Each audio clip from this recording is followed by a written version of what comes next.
Respasi bersama saya Ratna dalam info seputar ibadah Respasi. Mari kita simak.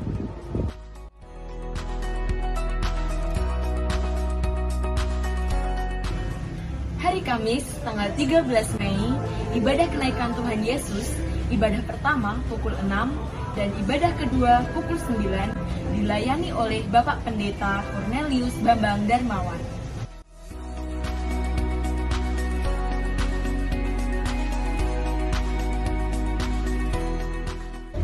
Kami mengajak para wanita dan pria untuk gabung dalam ibadah kaum wanita hari Rabu jam 4:30 dan dilanjutkan ibadah kaum pria hari Rabu jam 6:30 malam.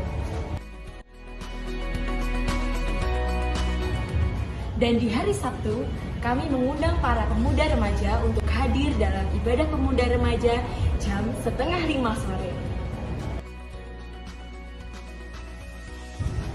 Dilanjutkan jam 6 sore ibadah raya di Pos PI Ebenezer Ringinano. Di hari Minggu, ibadah raya pertama dimulai pukul 6 pagi dan dilanjutkan 8:30 pagi ibadah raya di Pos PI Immanuel Pakunden. Dilanjutkan jam 4:30 sore ibadah raya yang kedua. Ibadah raya pertama dilayani oleh Ibu Pendeta Rabita Handayani dan ibadah raya yang kedua dilayani oleh Bapak Pendeta Cornelius Bambang Darmawan. Untuk perubahan jadwal akan disampaikan melalui WhatsApp dan Instagram. Jangan lupa tetap mematuhi protokol kesehatan. Tuhan Yesus memberkati. Shalom.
Setiap kebaikan-Mu dalam kehidupan kami.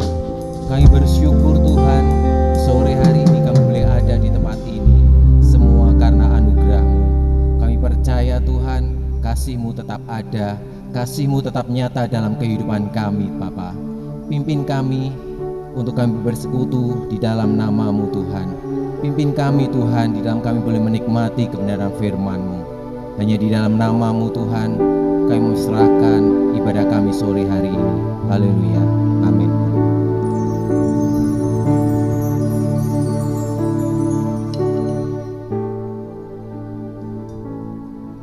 Saat ku berjalan, kasih-Mu menerangi langkahku. Aku takut, tak ku bimbang, karena ku tahu Kau bersamaku. Kau lebih tahu yang terbaik bagiku.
sanggup pulihkan hidupku. Ku berserah, ku percaya hanya Yesus penolong yang setia. Hanya Yesus penolong yang setia. Kami bersyukur Tuhan untuk setiap kebaikan-Mu. Kami percaya Tuhan, rancangan-Mu lebih baik dari setiap rancangan kami Tuhan.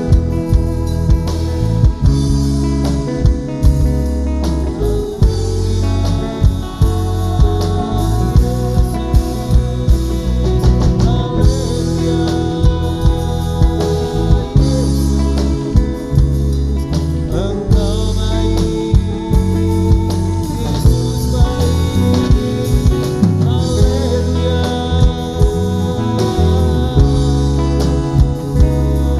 Terima kasih Yesus, terima kasih Tuhan, haleluya. Yesus, terima kasih, terima kasih.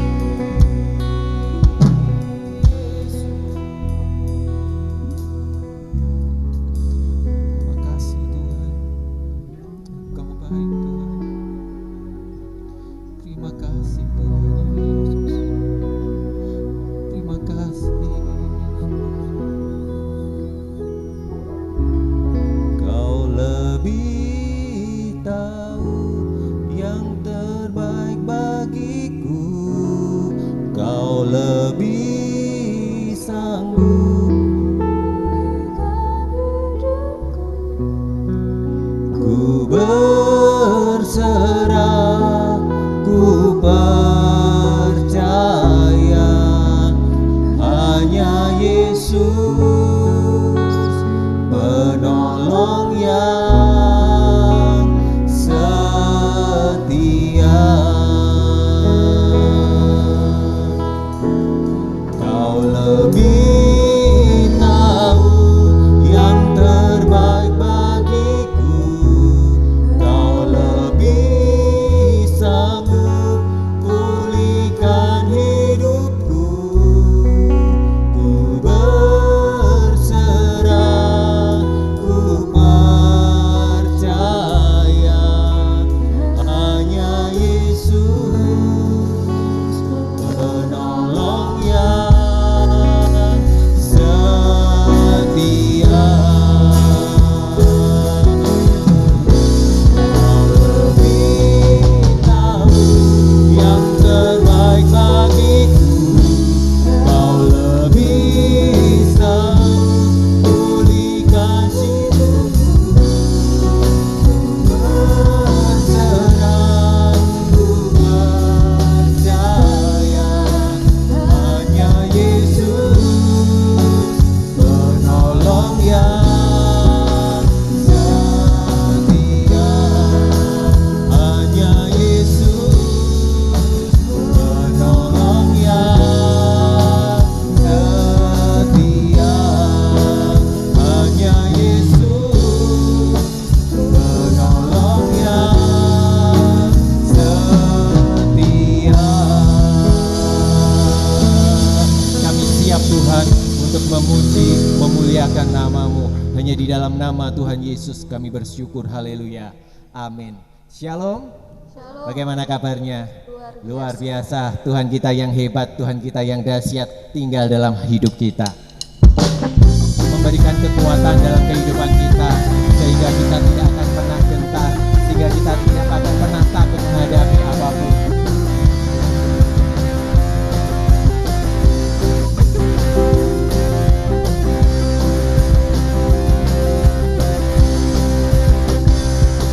Di dalam nama Yesus aku percaya sungguh kemenangan bagianku.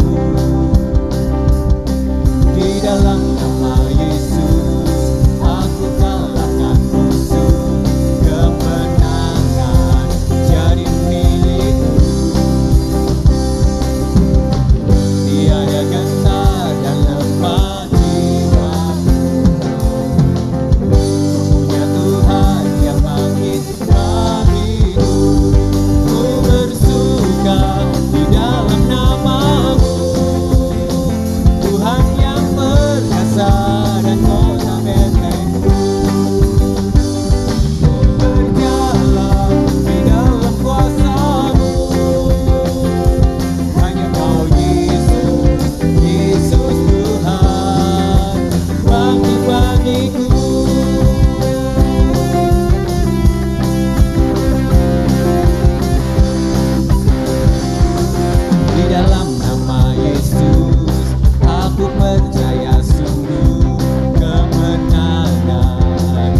bagianku. Di dalam nama Yesus aku kalahkan musuh, kemenangan jadi milikku. Tiada gentar dan lemah jiwaku, tiada gentar dan lemah jiwaku, tiada gentar dan lemah jiwaku. Ku punya Tuhan, ku punya Tuhan yang bangkit bagiku. Ku bersuka di dalam nama-Mu, Tuhan yang perkasa dan kota bentengku. Ku berjalan di dalam kuasa-Mu, hanya Kau Yesus, Yesus Tuhan bangkit bagiku. Ku bersuka di dalam nama-Mu, Tuhan yang perkasa dan kota bentengku. Ku berjalan di dalam kuasa-Mu, hanya Kau Yesus, Yesus Tuhan. Hanya Kau Yesus, Yesus Tuhan. Hanya Kau Yesus, Yesus Tuhan bangkit bagiku.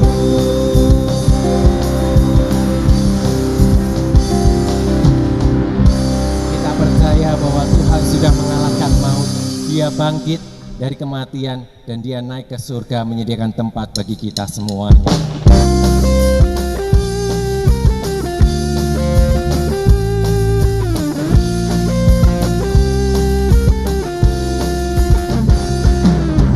Mari kita semua umat pilihan Allah, dengarlah panggilannya untuk menggenapi firman-Nya. Sekaranglah waktunya untuk berdiri di bangsa ini.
Silakan duduk kembali.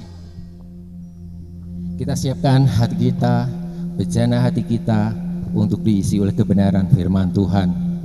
Bila firman Tuhan boleh tertabur di hati kita yang paling subur, sehingga firman itu boleh bertumbuh dan boleh menghasilkan buah yang baik di hadapan Tuhan.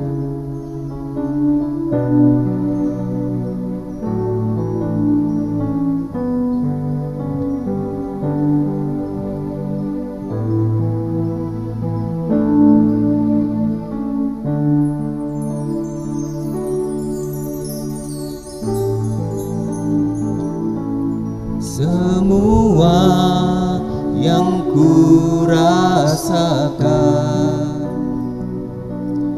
Engkau juga merasakan. Ku tak pernah sendirian,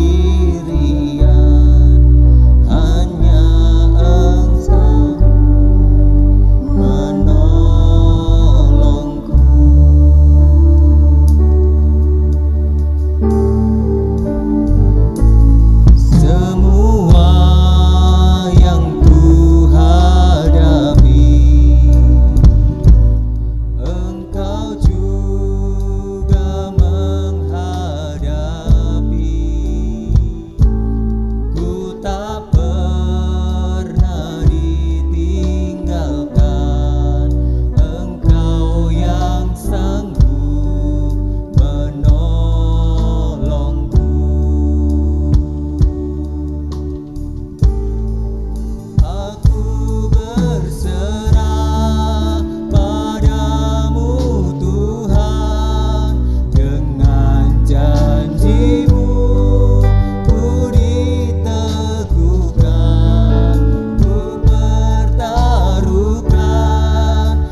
benar Tuhan, yang sanggup menolong setiap persoalan hidup kami Tuhan. Apapun yang sedang kami hadapi bersama Tuhan, Tuhan akan memberikan kemenangan. Lawat umat-Mu pada sore hari ini Tuhan. Perhatikan mereka dan lihatlah hati-hati mereka Tuhan. Biarlah Tuhan yang menyempurnakan kehidupan mereka dengan kuat kuasa-Mu Tuhan. Biarlah Tuhan bekerja di antara kami Tuhan. Dan biarlah setiap kami boleh bersyukur dan menaikkan syukur pujian kepadamu dengan hati yang tulus. Sebab kami datang beribadah kepadamu. Terima kasih Tuhan, berfirmanlah kepada kami sore hari ini Tuhan. Biarlah kuasa firman-Mu mengubah hidup kami. Biarlah kuasa firman-Mu menghiburkan setiap kami. Biarlah kuasa firman-Mu dinyatakan di dalam kehidupan kami sehingga kami diangkat naik seperti burung Raja Wali. Terima kasih Tuhan, terima kasih. Kami sambut firman-Mu hanya di dalam nama Tuhan Yesus. Kami yang percaya katakan amin. Silakan duduk kembali. Shalom, selamat sore. Halo, selamat sore. Puji Tuhan ya.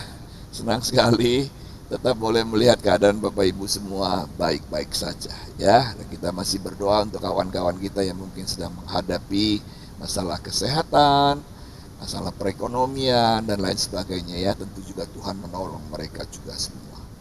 Nah, Bapak Ibu Saudara yang dikasihi dalam Tuhan, kehidupan ini kadang-kadang berjalan tidak sesuai dengan apa yang kita harapkan.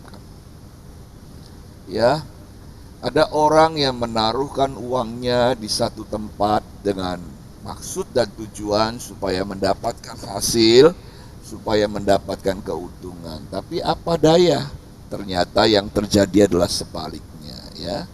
Bahwa uangnya dibawa lari dan menangislah karena uang itu dikumpulkan demikian banyak, kemudian menyesal kemudian ya.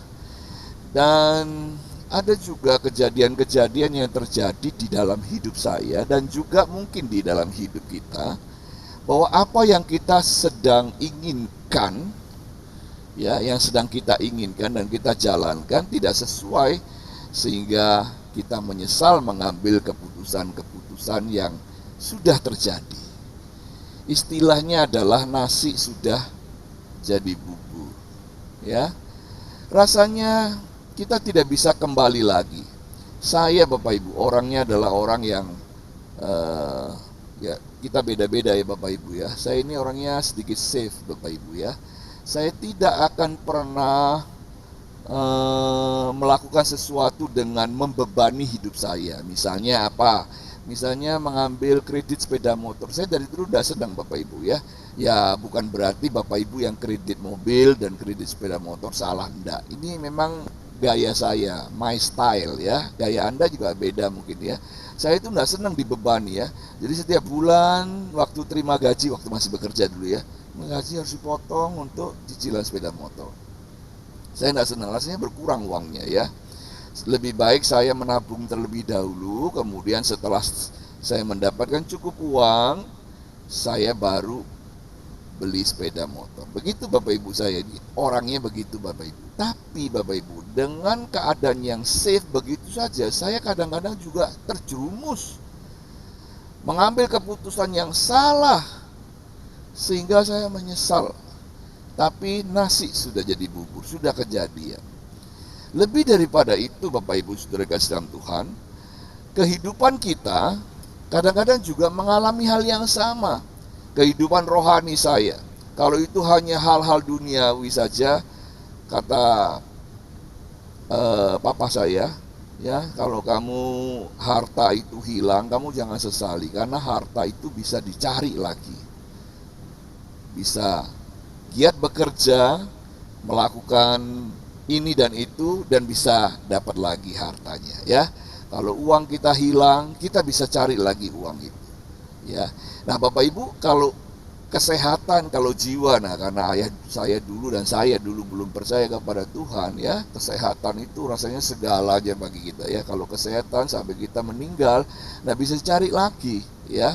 Jadi ada penyesalan yang seumur hidup ketika sudah jatuh sakit ya, kita nggak bisa apa-apa karena gaya makan kita yang kurang indah, kurang bagus ya. Sehingga ada pepatah Cina bilang, jangan gali kubur dengan sendokmu. Artinya apa?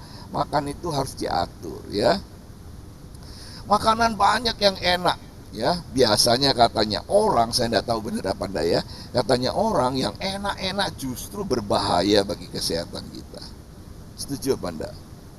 Jadi Bapak Ibu saudara kasihan Tuhan, kalau sudah sakit, kalau sudah tidak bisa apa-apa, apalagi ada yang sampai maaf ya, stroke gitu ya, karena pola makan yang lama ya, menyesalnya sudah tidak bisa diulang lagi, betul enggak?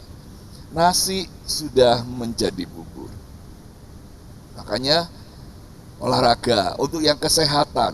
Banyak bidang lain lagi seperti pendidikan. Saya kepingin masuk kepada saya dulu kan sekolahnya di Mataram ya. Itu kan dari A1, A2, A3 dulu. Sekarang udah tahu ya biologi. Nah, saya ini ada di A1 fisika. Wah, kepinginnya menjadi seorang insinyur atau menjadi seorang pilot, dokter. Ternyata jadi seorang ekonom ya. Dulu sedikit menyesal, tapi nasi sudah jadi bubur. Pilihan saya yang pilih sendiri ya. Saya yang pilih sendiri ya. Mungkin karena juga keadaan waktu di Mataram waktu itu ada sedikit keadaan sehingga saya harus memilih ya. Jadi pilihan itu nasi sudah jadi bubur, tidak bisa kembali lagi Bapak Ibu ya. Tapi ada pilihan yang bisa kembali memang. Nah, penyesalan itu selalu terjadi di belakang. Dan ada penyesalan yang terjadi dalam hidup saya ketika saya percaya kepada Tuhan, kok enggak dari dulu. Nasi sudah jadi bubur ya. Dulu seringkali orang, teman datang untuk ajak ayo ke gereja, menolak dengan tegas. Nasi sudah jadi bubur, menyesal sekali. Tapi setelah menjadi hamba Tuhan, menjadi orang percaya, mulai melayani dan lain sebagainya. Nah, di akhir-akhir ini Bapak Ibu, saya begitu banyak menemukan, maaf Bapak Ibu ya, banyak menemukan orang-orang yang menyesali dirinya, menangisi dirinya tanpa berbuat apa-apa. Merasa nasi sudah jadi bubur. Saya tidak bisa melakukan apa-apa lagi. Saya bahkan ada yang bilang, saya sudah siap mati untuk ini. Bapak Ibu saudara yang kasihan Tuhan, ini menjadi ironi sebagai hamba Tuhan. Saya bilang bahwa sesuatu itu seperti berjalan, kemudian disesali kemudian, memang tidak ada gunanya. Tapi ada satu ayat yang betul-betul menggugah kita pada sore hari ini untuk melihatnya, untuk mendengarnya, untuk merenungkannya. Saya tahu kita semua mendengar saat ini, tapi kita ada rekaman, mungkin sedang didengar juga oleh orang-orang yang sedang berputus asa karena merasa nasi sudah jadi bubur. Coba Bapak Ibu menilai diri sendiri, melihat diri kita sendiri. Ya, saya tidak sedang menyindir satu atau lain orang, tapi sedang kita bicarakan adalah firman Tuhan yang sedang mengubahkan hati dan memberi harapan baru kepada kita semua. Coba perhatikan di dalam 1 Timotius pasal 1 ayat 12 sampai ayat yang ke-17. 1 Timotius pasal yang pertama ayat yang ke-12 sampai ayat yang ke-17, kita akan dapatkan berkatnya. Yuk kita membaca bersama-sama 1 Timotius pasal 1 ayat 12 sampai 17. Siap, 3, 4. Aku bersyukur kepada Dia yang menguatkan aku, yaitu Kristus Yesus Tuhan kita, karena Ia menganggap aku setia dan mempercayakan pelayanan ini kepadaku. Aku yang tadinya seorang penghujat dan seorang penganiaya dan seorang ganas, tetapi aku telah dikasihannya.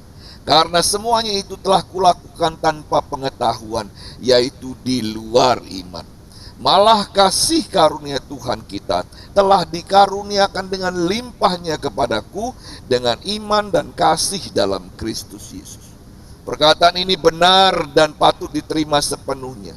Kristus Yesus datang ke dunia untuk menyelamatkan orang berdosa, dan di antara mereka akulah yang paling berdosa.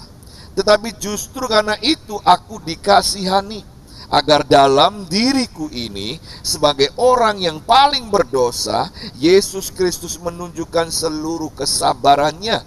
Dengan demikian, aku menjadi contoh bagi mereka yang kemudian percaya kepadanya dan mendapat hidup yang kekal.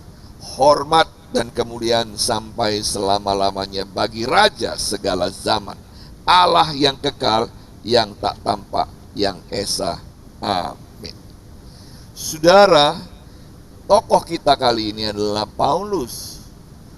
Paulus adalah seorang yang luar biasa diubah sama Tuhan. Dia pernah mengalami masa-masa penyesalan yang luar biasa. Dituliskan di dalam ayat yang ke-13, aku yang tadinya penghujat, aku itu seorang penganiaya, aku itu dulu ganas.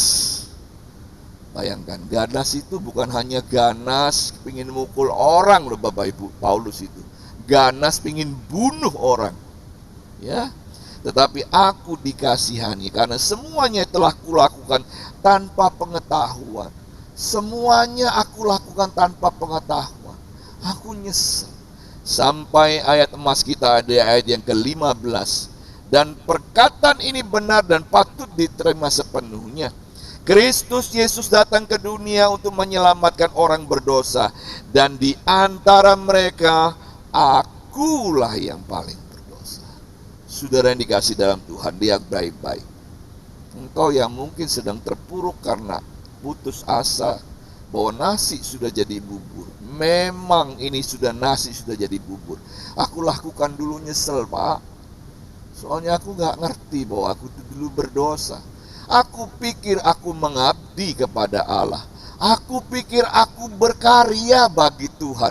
Aku pikir aku menyenangkan Tuhanku. Aku menganiaya, aku menghujat, aku begitu ganas dulu. Tapi aku gak ngerti Pak. Wes kadung Bapak Ibu. Saya tidak bisa membayangkan, memang Alkitab tidak bisa menceritakan bagaimana Paulus ketika sudah begitu banyak membunuh orang-orang Kristen dan dia kemudian menjadi orang Kristen. Bagaimana dia bertemu dengan seorang ibu yang dulu anaknya dibunuh sama dia. Bayangkan tatapan mata yang tidak berani melihat, aku nyesal, nasi sudah jadi bubur, aku tidak bisa hidupkan anakmu lagi. Saudara, banyak orang juga mengalami hal yang sama seperti ini. Akhir-akhir ini saya mendengar mereka menyesal, Pak Pendeta, saya kepingin mati saja. Saya salah, saya melanggar, saya tidak berguna. Nasi sudah jadi bubur, tidak bisa apa-apa lagi. Aku tidak bisa berbuat apa-apa lagi, karena dulu aku melakukan tanpa pengetahuan.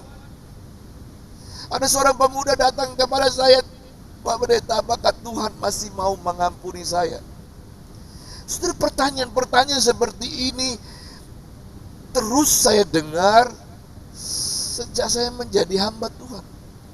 Mengapa begitu banyak orang yang tidak paham dan tidak mengerti tentang apa yang sedang terjadi dalam hidup Paulus? Dia bilang, dan di antara mereka akulah yang paling berdosa, akulah yang paling berdosa, aku yang paling salah, aku yang paling tidak baik. Saudara bertemu dengan saudara sehingga teman-temannya ketika dia percaya kepada Kristus, mereka tidak langsung percaya. Hati-hati loh ya, hati-hati, orang ini dulu penjahat, orang ini yang dulu mengejar dan memburu, mungkin pura-pura baik sama kita. Sehingga mereka tidak mau mendekati Paulus. Sampai Tuhan yang suruh untuk memberkati dia yang lagi buta pada waktu itu. Ingat? Saudara kasih dalam Tuhan, apa yang terjadi selanjutnya? Nasi sudah jadi bubur. Begitu banyak darah yang ditumpahkan, ratusan orang mungkin sudah dibunuh oleh tangan. Dan orang-orang yang dibunuh itu sekarang menjadi sahabatnya. Orang-orang yang dibunuh itu sekarang keluarganya menjadi ladang pelayanannya. Bisa dibayangkan Bapak Ibu. Orang semua tahu betapa buruknya dia. Hari ini dia berdiri di tengah-tengah mereka yang dia aniaya, mereka yang dia bunuh. Saudara dikasih dalam Tuhan, apa yang terjadi? 1 Timotius pasal 1 ayat 15 ini mengatakan dengan jelas, karena keselamatan darah Yesus Kristus, dan di antara mereka akulah yang paling berdosa. Sudah di antara mereka akulah yang paling berdosa. Sebuah pengakuan. Saudara dikasih Tuhan, makna yang dalam terkandung dari ayat ini jelas untuk mengajarkan Timotius dan mengajarkan umat Tuhan tentang hal yang sudah terjadi, hal yang sudah disesali. Saudara yang dikasih dalam Tuhan, yang pertama adalah 1 Timotius pasal 1 ayat 13 menuliskan apa? Bahwa aku yang tadinya seorang penghujat dan seorang penganiaya dan seorang yang ganas, tetapi aku dikasihani karena semua yang telah kulakukan tanpa pengetahuan, yaitu di luar iman. Yang pertama, kekasih Tuhan, di tangan Tuhan tidak ada kegagalan yang tidak dapat diperbaiki. Di tangan Tuhan tidak ada kegagalan yang tidak dapat diperbaiki. Paulus bilang, di antara begitu banyak kesalahanku, nasi sudah jadi bubur. Bagi manusia aku tidak bisa lagi memperbaikinya. Yes, dia tidak bisa membangkitkan semua orang yang dianiaya. Saudara kasih dalam Tuhan, sebuah reuni terjadi berapa tahun yang lalu ketika saya ketemu sama teman saya. Pernah saya pukul dulu. Saya bilang, aduh minta maaf ya, dulu saya pernah mukul. Terus dia bilang apa? Gak apa-apa, kita kan dulu masih kecil. Aduh minta maaf ya, kamu dulu sampai luka pipimu karena tak pukul ya. Iya tapi itu enggak seberapa sakit, dia bilang. Oh ya enggak, tapi ini yang sakit. Waduh, saya menyesal. Kalau bisa balik lagi ke tahun-tahun masa muda, saya tidak akan melakukannya. Ah sudahlah, kita kan sudah usia sekian, dulu kan masih kecil-kecil ya, enggak apa-apa. Ini mukul aja keluar darah Bapak Ibu, sudah nyeselnya minta ampun. Bagaimana kalau bunuh? Saya ketemu dia menyesal, minta maaf ya, minta ampun ya. Iya kamu dulu itu nakal sekali ya, kamu kok bisa jadi pendeta? Dia tidak percaya, kok kamu bisa ya, kamu bisa ya. Iya saya juga tidak ngerti kenapa saya bisa ya jadi pendeta ya. Yang tidak sabaran, ganas, katanya Paulus saya diganas, tapi saya tidak seganas Paulus, saya tidak bunuh orang Bapak Ibu ya. Cuman pernah bunuh tikus dengan cara sadis. Ada orang yang bunuh orang itu tidak nyesel Bapak Ibu ya, malah bangga ya, malah senang Bapak ya, rasanya mengabdi. Ini sama seperti Paulus ini hari ini. Bapak Ibu sudah dikasih yang Tuhan, lihat hari ini kita belajar dari Paulus waktu dia bilang, di antara semuanya itu, mereka itu, aku yang paling berdosa, aku yang paling rusak, aku yang paling tidak benar. Dan dia mau kasih tahu kepada Timotius, walaupun tidak baik, tidak benar, nasi sudah jadi bubur, tapi Tuhan masih dapat memperbaiki hidup saya dan Anda. Amin. Sudah dikasih dalam Tuhan, tolong dengar baik-baik semuanya dengan hatimu.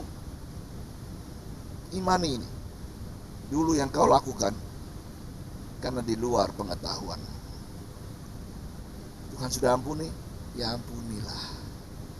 Sudah dikasih dalam Tuhan. Ketika Tuhan sudah ampuni, kadang-kadang ini loh Bapak Ibu ya, jadi pendeta itu gampang-gampang sulit Bapak Ibu ya. Sudah datang kepada saya menyesal, saya bilang gak apa-apa, Tuhan masih bisa perbaiki ya, yuk kita perbaiki. Kadang ini mau di gerejain tempat suci, pelayanan semua baik, harus suci ya. Jadi pertanyaan saya, Mau bener dulu baru melayani, apa melayani baru pelan-pelan dibenerin? Sebuah dilematis sebagai hamba Tuhan. Kalau ditunggu sampai benar, kapan benernya dan kapan melayani? Benar enggak? Kalau enggak benar melayani, nanti dilihat sebagai oleh orang jadi batu sandungan. Saudara, maka itu pelayanan gembala. Itu adalah pelayanan kasih, Bapak Ibu. Melihat, merangkul, menasehati, mencurahkan kasih. Sudah dikasih dalam Tuhan untuk memberikan harta satu-satu saya tidak bisa, Bapak Ibu. Saya tidak bisa, Bapak Ibu. Berapa hari yang lalu Bu Gembala Bu bisa pinjam uang sekian. Sudah dikasih dalam Tuhan, kalau satu-satu saya kasih uang, saya tidak sanggup, Bapak Ibu. Tapi ketika mencurahkan kasih, supaya Anda mengerti, supaya Anda merasa dikasih, kita kenapa sih ya? Kita waktu mengalami satu musibah itu rasanya ditinggalkan semua orang. Sudah dikasih dalam Tuhan, makanya waktu ditinggalkan semua orang, kita merasa kesepian, kesendirian kita menjadikan kita putus asa. Ada orang yang datang dengan kasih bilang, "Tidak apa-apa, mari kita perbaiki bersama-sama." Saudara yang kasih dalam Tuhan, saya sering melakukannya.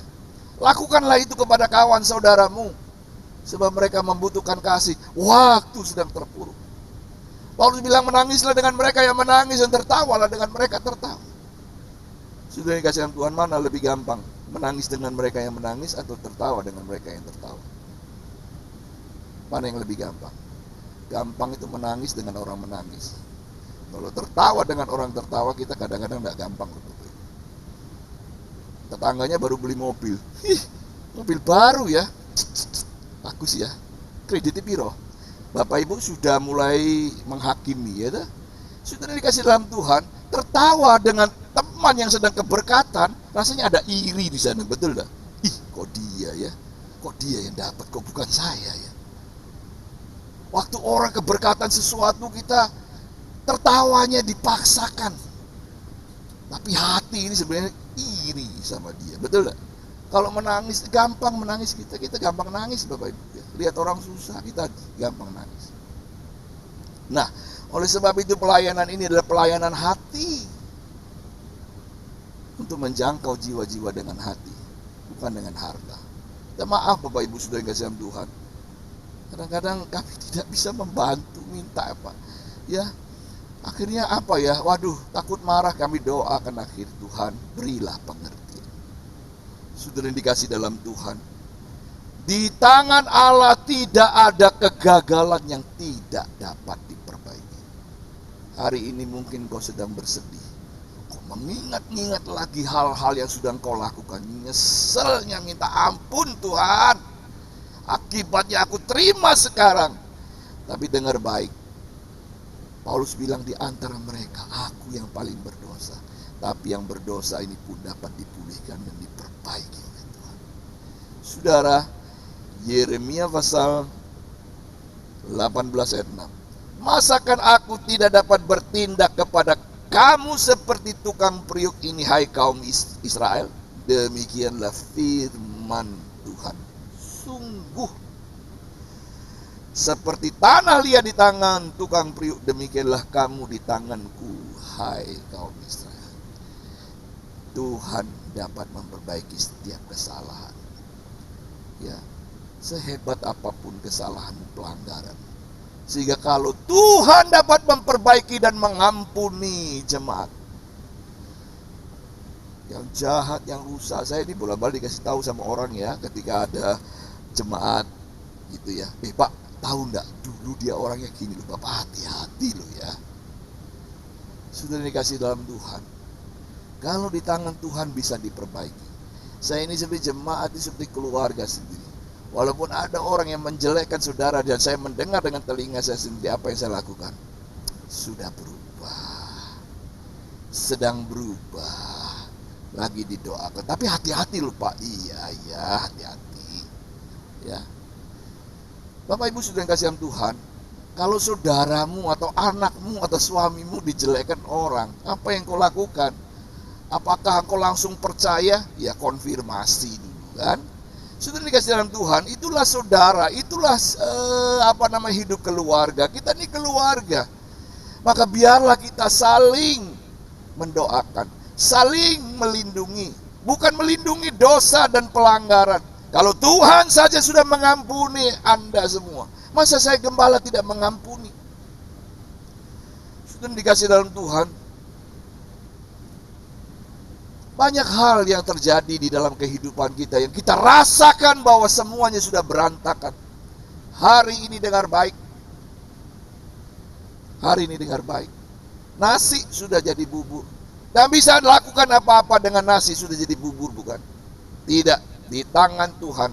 Nasi yang sudah jadi bubur, pakai ayam disuir-suir, pakai lagi bawang goreng, kasih kecap, kasih kacang, jadi nasi bubur apa? Bubur ayam. Nasi memang sudah jadi bubur, tapi bukan berarti semua berakhir dan sudah tidak enak. Paulus di dalam kegagalannya yang luar biasa ini, dia dipulihkan. Bubur di tangan Allah dikerjakan dengan luar biasa jadi bubur ayam yang enak. Bapak Ibu pernah makan bubur ayam Bandung? Di sini ya. Saya tidak berani beli Bapak Ibu. Soalnya kalau saya kelihatan, Pak Kornel ini aja dibawa, tidak usah bayar. Aduh sungkan Bapak Ibu ya, enak padahal. Sudah dikasih dalam Tuhan, jadi tidak berani. Karena gratis ya, sungkan soalnya. Kalau besok datang lagi sudah dikasih, besok datang lagi, dia lagi minta gratisan. Perasaan. Sudah dikasih dalam Tuhan ya. Makanya kalau saya belanja di tempat saudara ya, minta bayaran jangan nolak ya. Nggak balik aku. Sungkan ya. Masa bendino ya. Memang kadang-kadang jemaat itu punya usaha, kita harus bantu Bapak Ibu ya. Seperti bapak-bapak ini ya, kalau ada usaha apa kita ramekan usahanya ya, makan bareng sana bayar tapi rame, jadi kan orang tertarik kenapa rame ya. Nah, puji Tuhan. Bapak Ibu sudah kasih Tuhan, lihatlah di tangan Allah semua yang tidak bisa balik itu memang dia berjalan ke depan, tapi Tuhanlah yang menambah-nambah bahan-bahan untuk membuat engkau menjadi ciptaan yang baru ya. Ini adalah ungkapan yang dilakukan oleh Paulus kepada Timotius, kepada jemaat-jemaat, bahwa walaupun dia paling rusak, dia yang paling berdosa, tapi Tuhan dapat memulihkan dan memperbaikinya. Dengar baik Bapak Ibu, kau yang merasa sangat rusak, kau yang merasa sangat berdosa, kau merasa menyesal, Tuhan bisa memperbaiki. Amin. Camkan dalam hati. Penyesalan apa yang ada dalam hati? Orang sering bilang luka batin, luka batin. Sudah dikasih Tuhan. Dengar baik, Tuhan bisa memperbaikinya. Yang kedua, Paulus bilang apa? Paulus bilang di antara mereka, akulah yang paling berdosa. Ini sebuah ungkapan bahwa yang paling berdosa dapat diperbaiki, yang paling rusak dapat diperbaiki. Yang kedua, yang ini adalah sebuah ungkapannya mendalam, penyesalannya mendalam. Ini ungkapan penyesalan dari semua itu ya. Aku ini yang paling berdosa, aku ini ganas, aku ini bunuh orang. Saya tidak bayangkan ketika dia bertemu dengan keluarga korban yang pernah dianiaya. Saya yakin bahwa dia tertunduk malu dan tidak berani melihat matanya. Saudara, puji Tuhan, orang Kristen itu baik Bapak Ibu, karena dicurahkan Roh Kudus. Ketika ketemu Paulus yang sudah bertobat, alih-alih mereka balas dendam, tidak. Mereka kemudian mendengar pengajarannya, dipulihkan dan diberkati oleh Paulus. Saudara, dengan itulah Paulus membalas semua kejahatan yang pernah dia lakukan. dengan nyawanya sendiri. Ketika orang lihat dia mati karena iman dan perjuangannya, hal yang diperjuangkan oleh saudara-saudaraku yang pernah dibunuhnya, maka mereka tahu dia menyesal dengan sungguh. Dia membayar dengan nyawanya pula. Ungkapan penyesalannya mendalam dari Paulus, bahwa akulah yang paling berdosa, aku tidak pantas, aku tidak layak, tapi Tuhan mau pakai aku. Dengan begitu Tuhan melimpahkan kasih karunia yang besar kepada kita. Oh haleluya Bapak Ibu.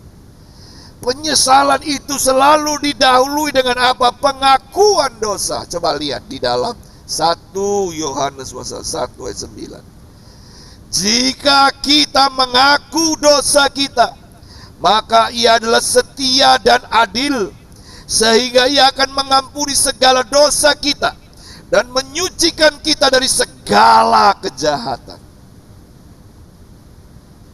Saudara, yang dibutuhkan pertama adalah pengakuan. Lihat orang yang mengaku dosa itu diampuni Bapak Ibu. Raja Saul waktu dikasih tahu kesalahannya, apa yang dia lakukan? Enggak, saya kan cuma mau ambil yang baik untuk tak korbankan lagi kepada Tuhan. Tidak ngaku lihat. Sudah jelas-jelas salah tapi tidak ngaku.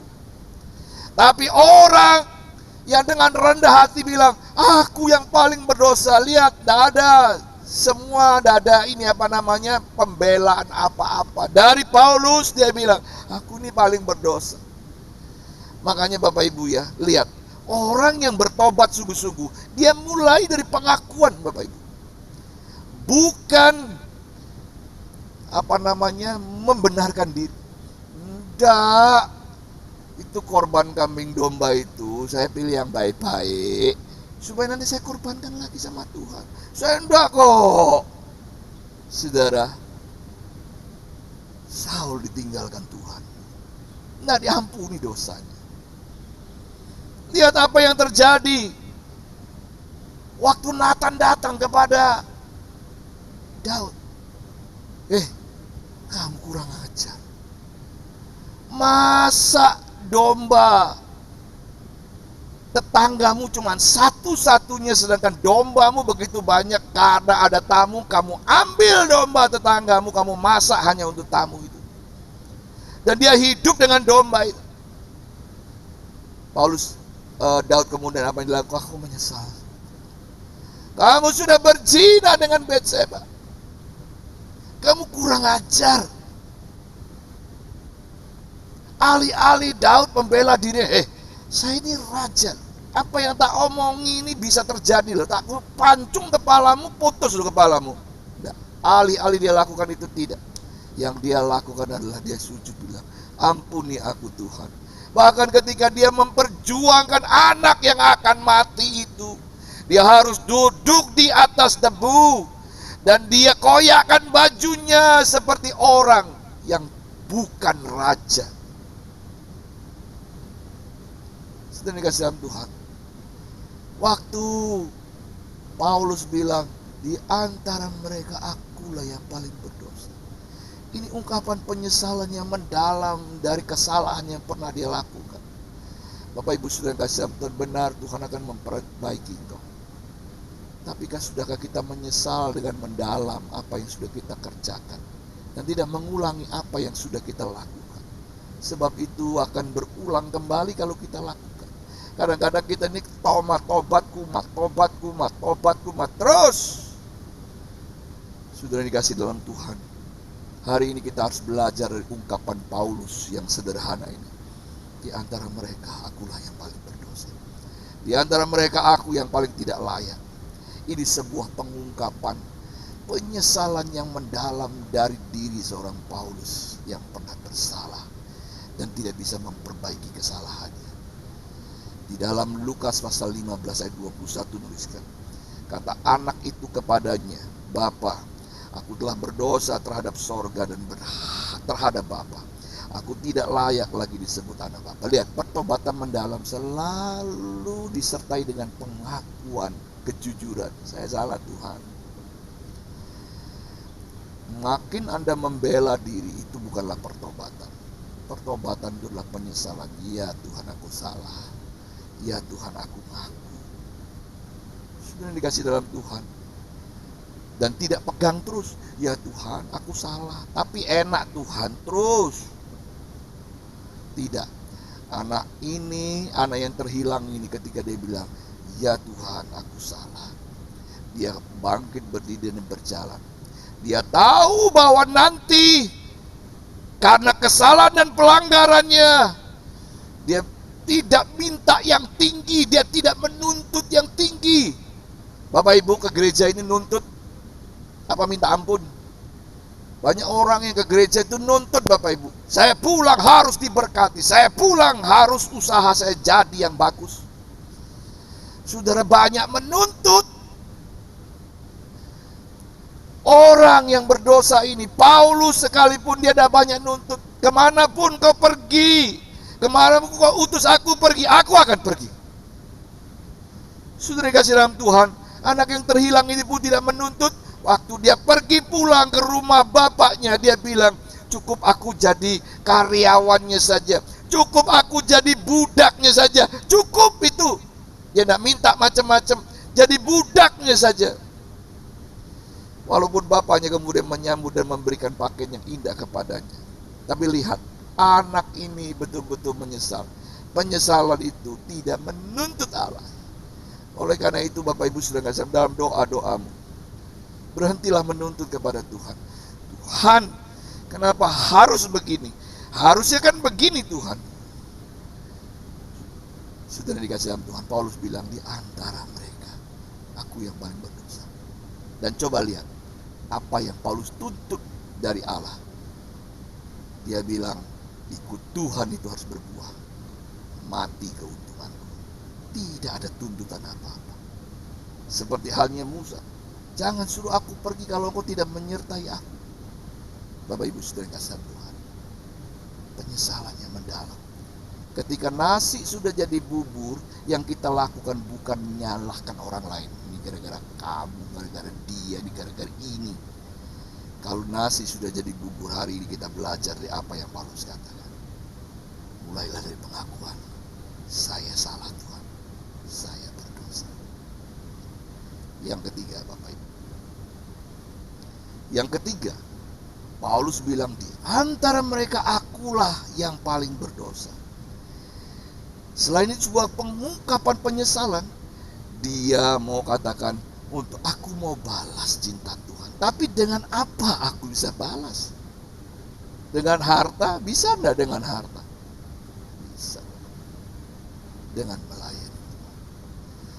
Kata melayani Tuhan itu dilakukan Paulus bukan hanya dengan retorika belaka. Dari semua apa yang dia kerjakan, dia pernah bilang, aku tidak pernah minta apa-apa dari kamu. Aku mengerjakan sesuatu dengan membuat tenda untuk menghidupi diriku dan pelayananku. Sudah dikasih dalam Tuhan, supaya jemaat tidak merasa bahwa aku patut dilayani karena aku sudah memberikannya. Aku patut dilayani karena aku memberikan yang terbaik dan terbanyak.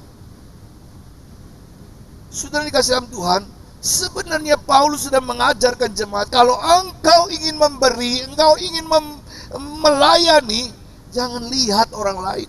Lihatlah dirimu sendiri seperti aku melihat diriku berdosa. Aku mau balas Tuhan. Dengan apa? Dengan melayani dia. Dengan apa? Melayani dia dengan hidupku. Melayani dia dengan hartaku. Melayani dia dengan kekuatanku. Sampai terakhir ketika dia meregang nyawa, dia tidak mundur dan tidak menyesal. Dia bilang, mati keuntunganku. Bukankah ini sebuah ungkapan yang luar biasa? Di dalam 1 Timotius pasal 1 ayat 16 dia menuliskan, tetapi justru karena itu aku dikasihani agar dalam diriku ini sebagai orang yang paling berdosa, Yesus menunjukkan seluruh kesabarannya. Dengan demikian aku menjadi contoh, menjadi teladan bagi orang yang percaya kepadanya dan mendapat hidup yang kekal. Lihat dari yang berdosa ini dulu. Lihat, aku yang membunuh sanak familimu. Sekarang aku menyerahkan nyawaku bagi Tuhan seperti sanak familimu mati di tanganku. Aku siap mati. Ini adalah sebuah perkara yang betul-betul dilakukan oleh Paulus tanpa perhitungan apa-apa loh Bapak Ibu. Kalau dia mau berhitung-hitung Bapak Ibu, dia adalah anggota Sanhedrin, dia adalah anggota tinggi dari sebuah agama. Dia dapat surat tugas, surat kuasa, surat sakti, yang bunuh orang tidak dipenjara. Paulus, dia dapat menggunakan kekuasaannya untuk keuntungannya, tapi dia melepaskan semuanya demi Kristus. Sebab apa? Sebab nasi sudah jadi bubur. Dulu aku pernah salah, dulu aku hina, dulu aku tidak baik, aku ganas, aku lakukan semua ini karena pengetahuanku yang tidak sampai sana. Ketika Tuhan memberikan hikmat marifat kepadaku, sekarang aku tahu bahwa itu melanggar, itu salah. Dia bukan hanya minta maaf kepada Allah, dia juga minta maaf kepada manusia. Dia mau menunjukkan kepada manusia dengan penyesalannya. Caranya gimana? Bayar mereka. Kamu dulu tak bunuh satu nyawa, tak ganti ya? Enggak. Aku ganti nyawa saudaramu dengan nyawaku sendiri. Saudara dikasih dalam Tuhan, membalas kebaikan Tuhan dengan melayani. Berhenti untuk tidak melakukan apa-apa untuk Tuhan. Kalau engkau benar adalah produk dari tangan Tuhan yang sudah diperbaiki oleh Tuhan sendiri, mari kita melayani Tuhan. Jangan berhenti hanya diam menjadi jemaat dan tidak melakukan apa-apa. Apa yang kau bisa lakukan? Lakukan. Saudara, apa Paulus berhitung-hitung kepada Tuhan? Waktu dia buka jemaat yang ada di Roma, waktu dia buka jemaat yang ada di Filipi, waktu dia buka jemaat yang di Korintus, dia buka kemudian dia tinggalkan, dia buka dia tinggalkan. Saudara, kalau dia mau hanya zona nyaman, buka di Korintus, buka di Roma, kemudian menjadi gembala di sana, menjadi santo di sana, orang akan mengagung-agungkan dia, bukan? Dia berada di zona nyaman yang akan mendapatkan banyak fasilitas, bukan? Tapi tidak, dia betul-betul melakukannya dengan hatinya kepada Tuhan. Saudara dikasih dalam Tuhan, lihatlah hatimu, apa benar kau lakukan semua itu Tuhan. Waktu kau mempersembahkan korban, apa benar tuh korban itu dengan hatimu untuk Tuhan. Waktu engkau melayani dengan waktumu, apakah benar itu waktunya untuk Tuhan. Ya, lakukan dengan hati kepada Tuhan.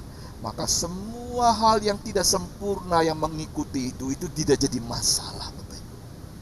Ya, saya ingatkan terus panitia ya, jangan sampai kau melayani gara-gara makanan, kemudian kalian bertengkar, terus kalian saling marah tidak mau melayani.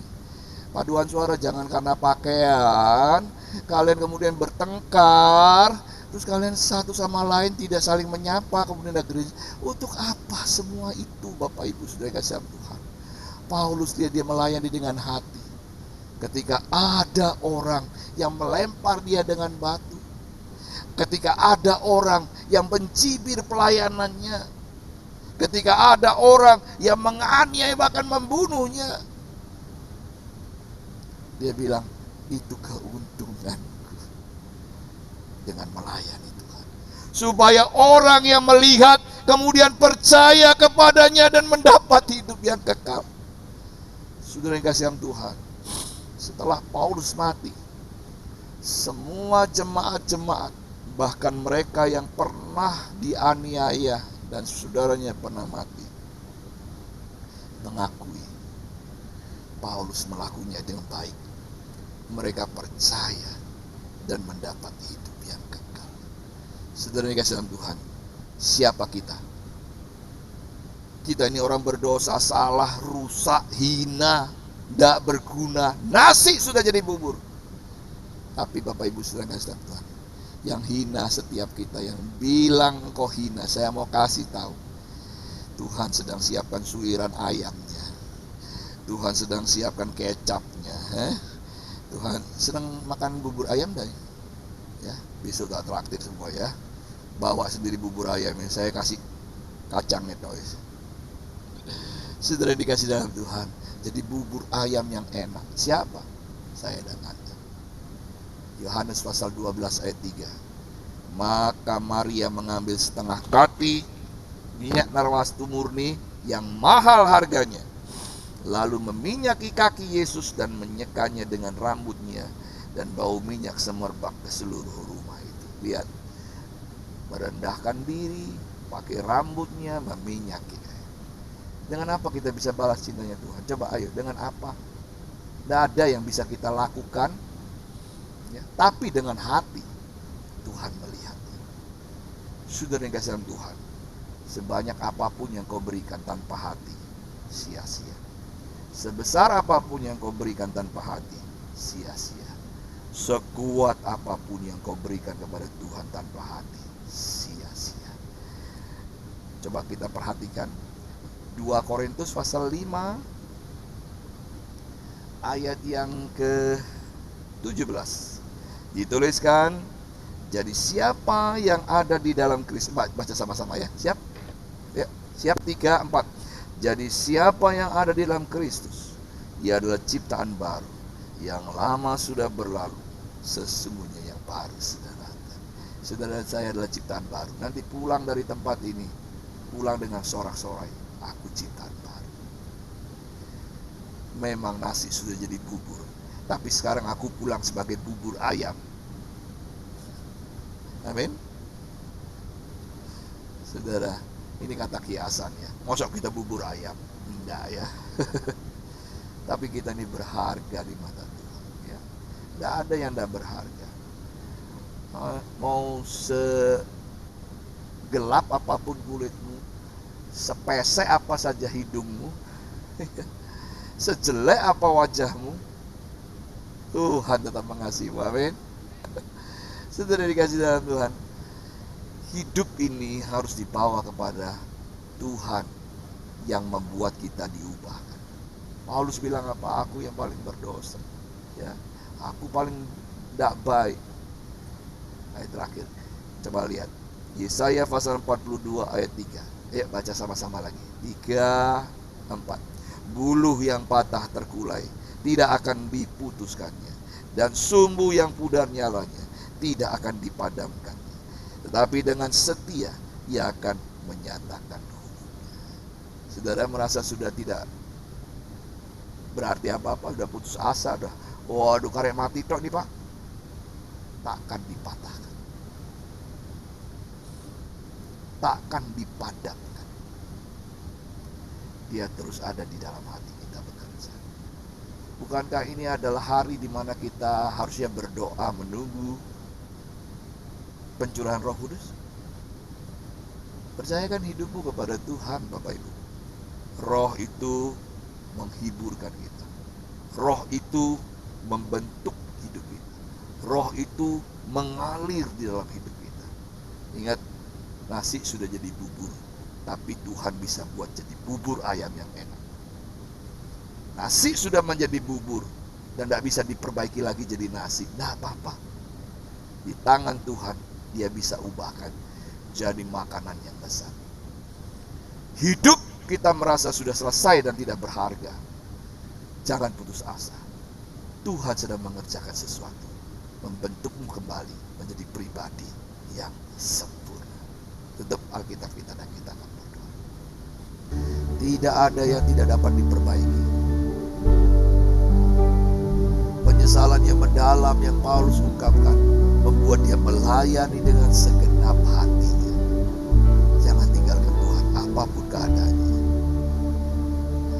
Ku buka hati untuk jamaah, berserah penuh di hadirat-Mu.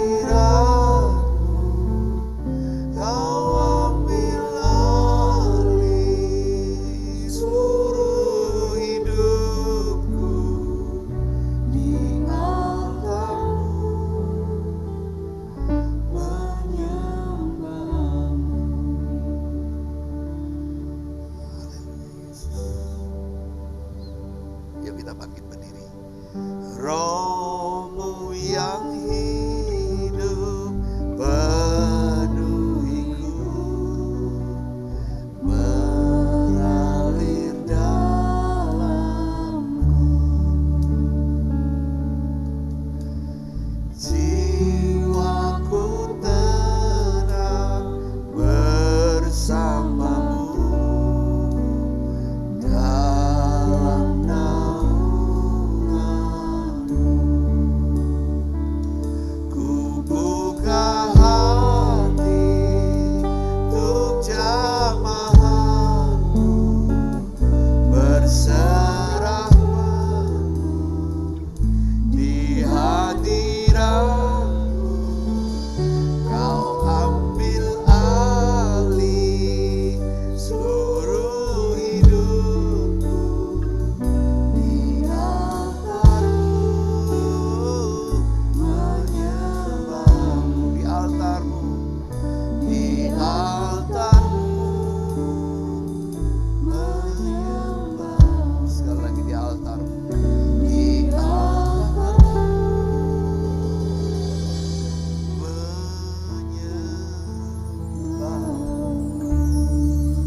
Allah yang sama yang kami sembah, Allah Abraham, Allah Ishak dan Allah Yakub, Allah yang dilayani oleh Paulus, Allah yang sama yang kami sembah.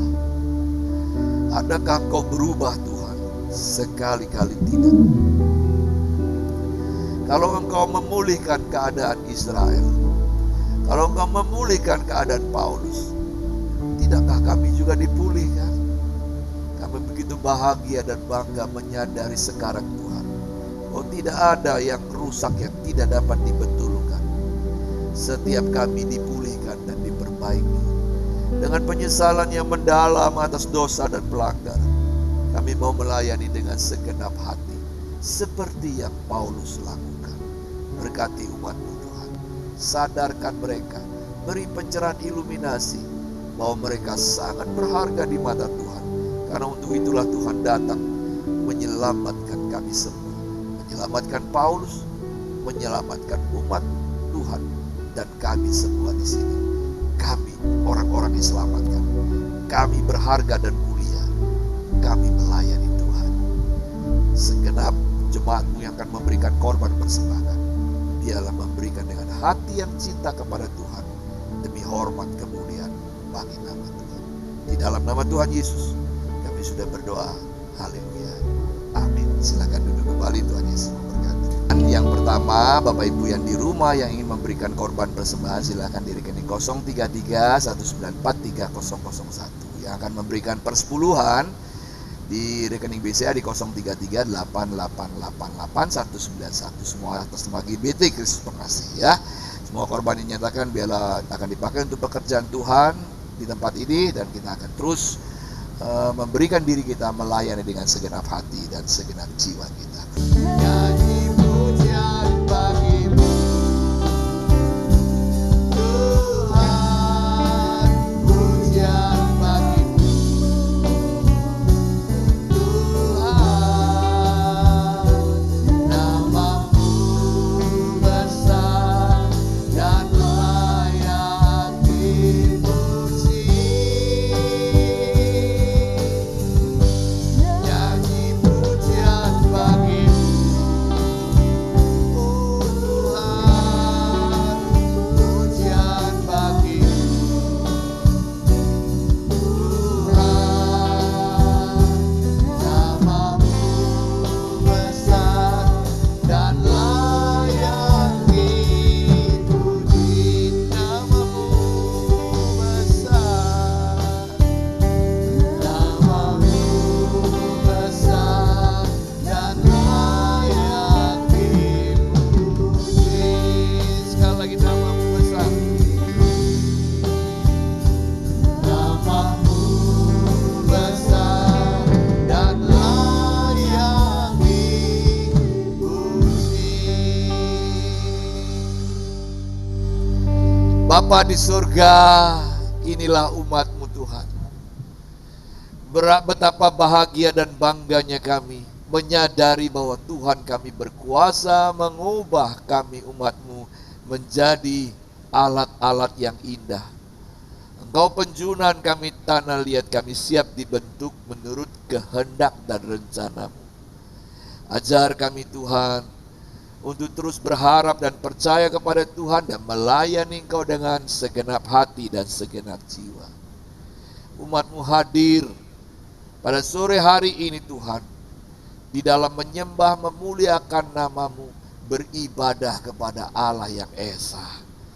Terima kasih Tuhan untuk kesempatan yang indah. Kami boleh mendengar suara-Mu Tuhan, kami boleh beribadah kepada-Mu. Bahkan kami boleh mengalami Tuhan di dalam kehidupan kami hari ini. Di rumah-Mu ini Tuhan, kuasa Allah dinyatakan, Roh Kudus-Mu hadir dan mengurapi setiap hidup kami. Oleh karena itu pekerjaan kami berkati Tuhan, kekuatan kesehatan kami berkati Tuhan, anak-anak keturunan dan keluarga kami Tuhan berkati mereka satu persatu Tuhan. Kami percaya dan kami yakin masa depan juga ada di tangan-tangan Tuhan, sebab Tuhan yang mengatur dan indah dibuat oleh Tuhan karena rencana yang sempurna itu. Terima kasih Tuhan, terima kasih. Pulihkan setiap hati yang luka, bebat, dan sembuhkan Tuhan. Dan kami pulang dengan kesembuhan yang dari Tuhan adanya. Kami menyadari bahwa kami berharga di mata Tuhan. Terima kasih Tuhan, terima kasih. Kami adalah murid-Mu Tuhan yang siap pergi melayani. Seperti Tuhan mengutus para rasul, kami juga siap untuk diutus untuk pergi menyampaikan kabar sukacita kepada bangsa-bangsa. Dan kami siap untuk diberkati dengan berkat yang besar dari sorga. Mari kita angkat tangan kita sama-sama. Buka hati kita. Terima kasih Tuhan. Urapi kami Tuhan dengan urapan yang dari Tuhan adanya. Urapi kami dengan urapan dari Rohul Kudus-Mu Tuhan. Sehingga kami menjadi imam-imam yang melayani di tengah keluarga kami, di tengah-tengah masyarakat di tempat kami ditempatkan, dan diberkatilah kami di sana untuk menjadi berkat. Terima kasih Tuhan, terima kasih. Tuhan memberkati Engkau dan melindungi Engkau. Tuhan menyinari Engkau dengan wajahnya dan memberi Engkau kasih karunia. Tuhan menghadapkan wajahnya kepadamu dan memberi Engkau damai sejahtera. Pulanglah dengan membawa berkat yang besar dari sorga. Berkat damai dari Allah Bapa, cinta kasih kemurahan dari Tuhan Yesus Kristus, persekutuan, penghiburan dari Roh Kudus, menyertai, mengurapi, memberkati kita dari sekarang sampai Maranatha Tuhan jemput kita di awan-awan yang damai. Terima berkat-berkat Tuhan, terima berkat-berkat Tuhan, terima berkat-berkat Tuhan ini. Di dalam nama Tuhan Yesus kami sudah berdoa dan beribadah. Haleluya. Amin.